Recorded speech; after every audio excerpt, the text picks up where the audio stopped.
Daisy Head Mayzie by Dr. Seuss.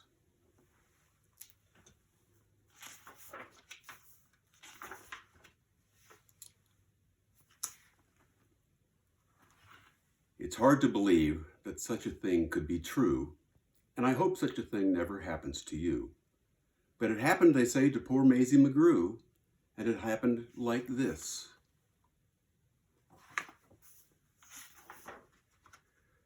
She was sitting one day at her desk in her school in her usual way when she felt a small twitch on the top of her head. So Mayzie looked up and she almost dropped dead. Something peculiar was going on there. A daisy was sprouting right out of her head.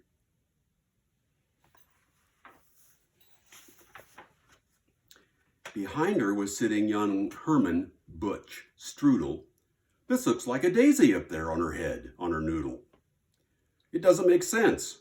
Why, it couldn't be so. A noodle's no place for a daisy to grow. Then up spoke another boy, Einstein Van Tass, the brightest young man in the whole of the class. It's a very odd place to be sprouting a daisy, but nevertheless, one is growing on Mayzie. Hey, look it, cried Butch, right here in this room. Daisy Head Mayzie. She's bursting in bloom.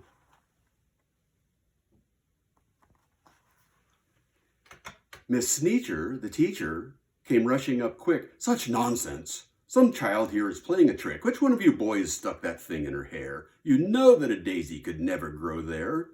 But, teacher, said Butch, I saw the thing rise right out of her head with my very own eyes. Just give it a yank if you think I tell lies.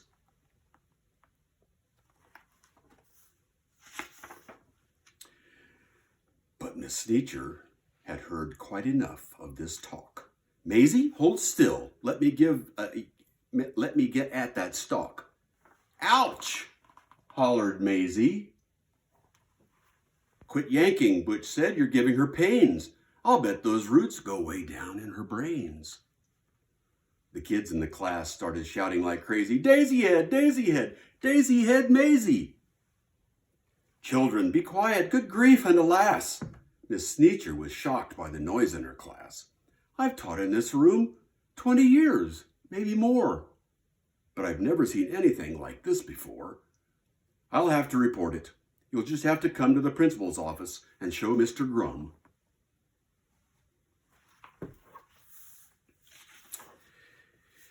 Now the principal, good Mr. Gregory Grum, was a very wise man, just as smart as they come. He knew more than anyone else in this nation about long division and multiplication. He knew all the answers.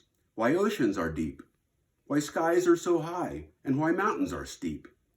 He should have the answer to this thing on Mayzie. My word, he declared, it's a genuine daisy. I've seen them quite often in fields growing wild, but never before on the head of a child. Now, what in the world ever made this thing sprout? I have no idea, but I'm going to find out.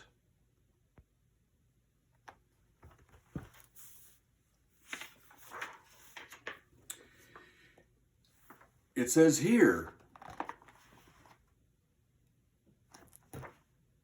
daisies grow on the land. They grow between rocks. They grow also in sand. It mentions right here they can grow in a pot, but mention the head of a girl it does not. Daisies, it says, sometimes grow in Alaska. Also Missouri, Rhode Island, Nebraska. They grow in Japan and in Spain and Peru, in India, France, and Idaho too. They grow in South Boston and also in Rome. But why should they grow on this little girl's dome? Say, look it, said Mayzie. It's wilting, it's drooping. How wonderful, Mayzie, it soon will be dead. You'll be rid of that daisy. In just a few minutes, our troubles will pass, declared Mr. Grum. Take her back to the class. Then the principal saw a most terrible sight. The daisy was dying, and that was all right, But that daisy was part of poor Mayzie McGrew, and Mayzie was starting to wilt away too. Teacher, said Grum, you know what I think? They're both going to die. Hurry, give them a drink. That daisy, that girl's the worst problem in town. You take her away, you make her lie down. You lock her up tight in that room down the hall. There are quite a few numbers that I've got to call. Get Maizie's parents on the end of the line. I need them here quickly while there is still time. On the phone, Maizie's mom asked, what's all the fuss? Then, goodness to Betsy, I'll catch the next bus. A call to the shoe store reached Mr. McGrew. He answered while holding a customer's shoe. Yes, this is, oh no, I really must go.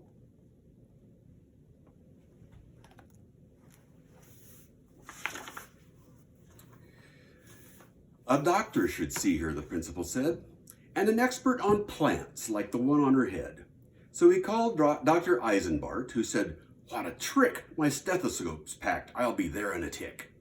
Wait, Doc, said his patient, I'll come along too, my brother's a vet, and he knows this McGrew. When he heard, Finch, the florist, grabbed for his shears. I'll be there just as soon as my truck can shift gears.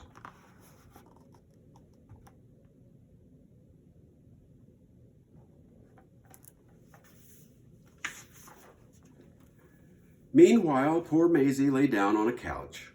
The daisy slumped down on its leaves in a slouch. But the window was open because it was warm, and the sweet-smelling daisy attracted a swarm of bees. Bees! Bees!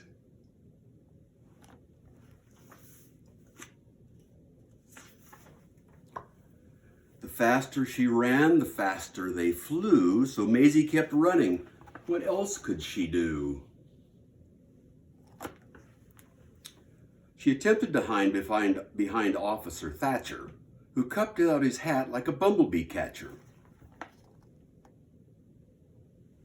The bees took his hat.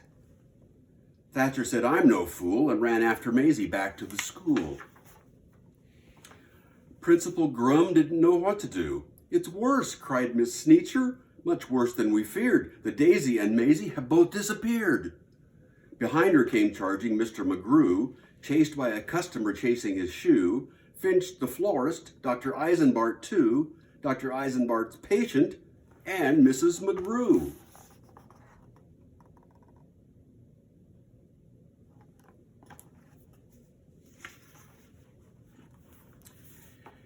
Then through the window with Officer Thatcher, who slammed the pane shut so the bees couldn't catch her, jumped Daisy McGrew to the floor in a splatter, with the daisy still there, except taller and fatter.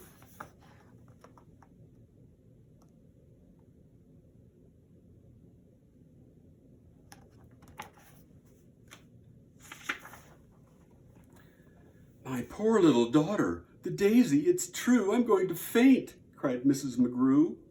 Tut, tut, said the florist, there's no need for tears, just because there's a daisy between her two ears. I'll snip it right off with my sharp pruning shears.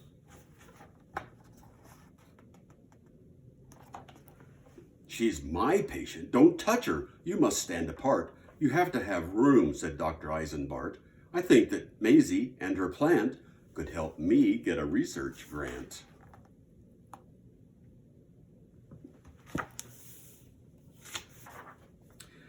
Then the door opened wide, and the mayor stepped inside. At meetings and greetings there was none to compare. He was best at long speeches chock full of hot air.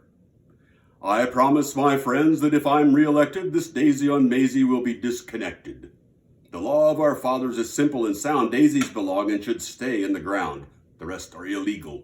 We'll bar them from town.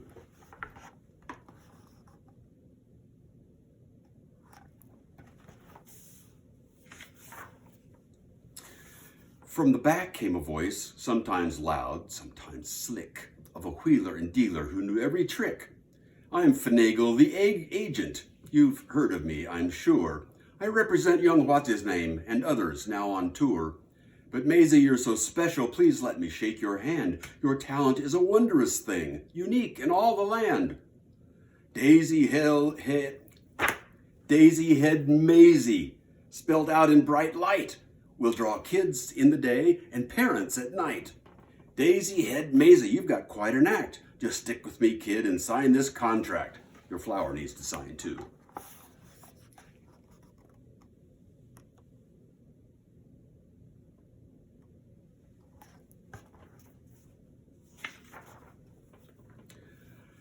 Her mother said, Mayzie, don't be a fool. And the principal begged her not to leave school. But Mayzie didn't stop to blink. She signed her name in think-proof ink. And the daisy signed too.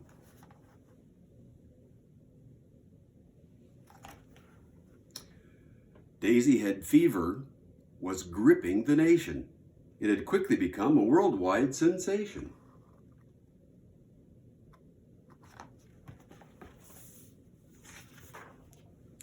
Daisy had burgers, Daisy had drinks, Daisy had stockings, and Daisy had sinks. Daisy had buttons, and Daisy had bows. Mayzie was famous, the star of her shows. Fame had knocked on Mayzie's door. Now she had it all and more, piles of money stacked in tens.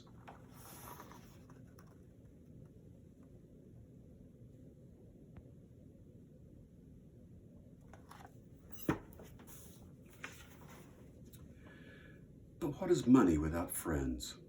A dream had led her far astray. That was the price she had to pay.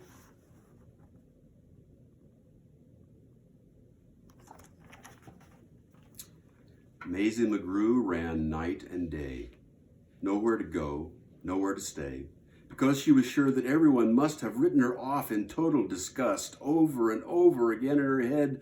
These are the words that poor Mayzie said. I can never go home. Nobody loves me. Nobody loves me. Nobody loves me. Nobody loved her? Poor Mayzie McGrew. It's hard to believe such a thing could be true. And maybe that's why then this daisy above, when Mayzie below began talking of love, well, you know how daisies do. When love is in doubt, the job of a daisy is try and find out.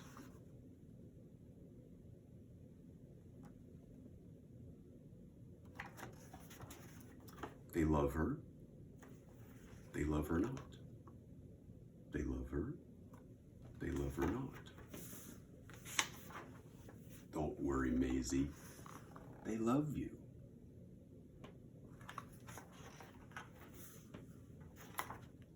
They love me.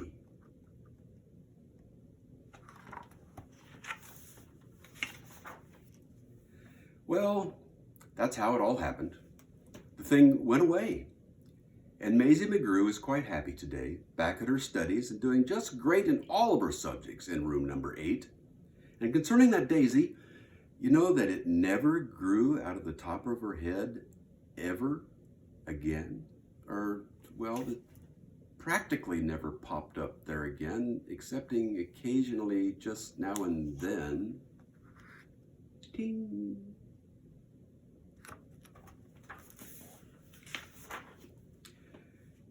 And after all, I'm getting used to it.